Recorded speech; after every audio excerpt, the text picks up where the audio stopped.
লোকের কথায় কান না দিয়ে বিভিন্ন রেসিপি করলে মন কিন্তু ভালো থাকে। সেরকমই একটা রেসিপি আজকে তৈরি করলাম। তোমাদের সাথে শেয়ার করে দিই তার উপকরণগুলো। অনেক কিছু নিয়ে নিয়েছিলাম। কি কি নিয়েছিলাম?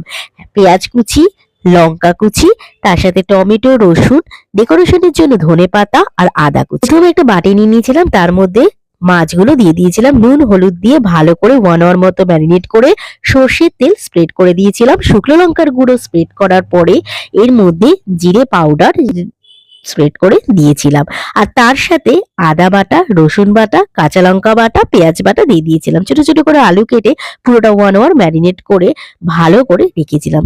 তারপর প্যান গরম হওয়ার পরে সর্ষের তেল 1 টেবিল স্পুন, পেঁয়াজ কুচিগুলো আর তেজপাতা দিয়ে ভালো করে ফ্রাই করে নিয়েছিলাম। পটেটো গুলো দিয়ে দিয়েছিলাম, তার মধ্যে টমেটো কুচিও দিয়ে দিয়েছিলাম, ভালো করে সাঁতলে নিয়েছিলাম। তারপর ফিশটা এর মধ্যে দিয়ে দিয়েছিলাম। ভালো করে কষানোর পর যত কষাবে খেতে তত টেস্টি হবে। হ্যাঁ, আজকে রান্নাটা হলো শঙ্কর ফিশ, মানে আমরা বলি সাকস মাছের রসা। তারপরে হওয়ার পরে 1 কাপ মতো জল দেওয়ার পরে দিয়ে দিয়েছিলাম এলাচ দারচিনি স্মেল হওয়ার জন্য। তারপর ডেকোরেশনের জন্য দিয়ে দিয়েছিলাম ধনেপাতা। তো আমার রান্না রেডি। নামানোর আগে 1 টেবিল স্পুন ঘি কিন্তু আমি স্প্রেড করে দিয়েছিলাম, তোমরাও দিতে পারো। তাহলে আজকে রেসিপিটার নাম শঙ্কর মাছের রসা। আর শঙ্কর মাছ খেতে আমার যতটা প্রিয়, মাংসের থেকেও ততটাই কিন্তু তোমাদেরও ভালো লাগবে। মাংসকে হার মানিয়ে দেবে। আজকের ভিডিওটা ভালো লাগলে অবশ্যই লাইক করে দিও। টাটা। লোকের কথায় কান না দিয়ে বিভিন্ন রেসিপি করলে মন কিন্তু ভালো থাকে। সেরকমই একটা রেসিপি আজকে তৈরি করলাম। তোমাদের সাথে শেয়ার করে দিই তার উপকরণগুলো। অনেক কিছু নিয়ে নিয়েছিলাম। কি কি নিয়েছিলাম?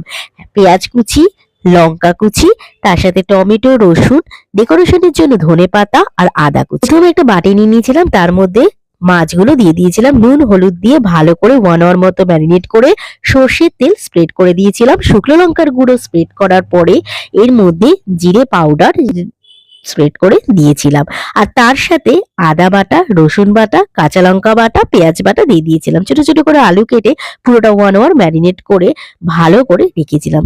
তারপর প্যান গরম হওয়ার পরে সর্ষের তেল 1 টেবিল স্পুন, পেঁয়াজ কুচিগুলো আর তেজপাতা দিয়ে ভালো করে ফ্রাই করে নিয়েছিলাম। পটেটো গুলো দিয়ে দিয়েছিলাম, তার মধ্যে টমেটো কুচিও দিয়ে দিয়েছিলাম, ভালো করে সাঁতলে নিয়েছিলাম। তারপর ফিশটা এর মধ্যে দিয়ে দিয়েছিলাম। ভালো করে কষানোর পর যত কষাবে খেতে তত টেস্টি হবে। হ্যাঁ, আজকে রান্নাটা হলো শঙ্কর ফিশ, মানে আমরা বলি সাকস মাছের রসা।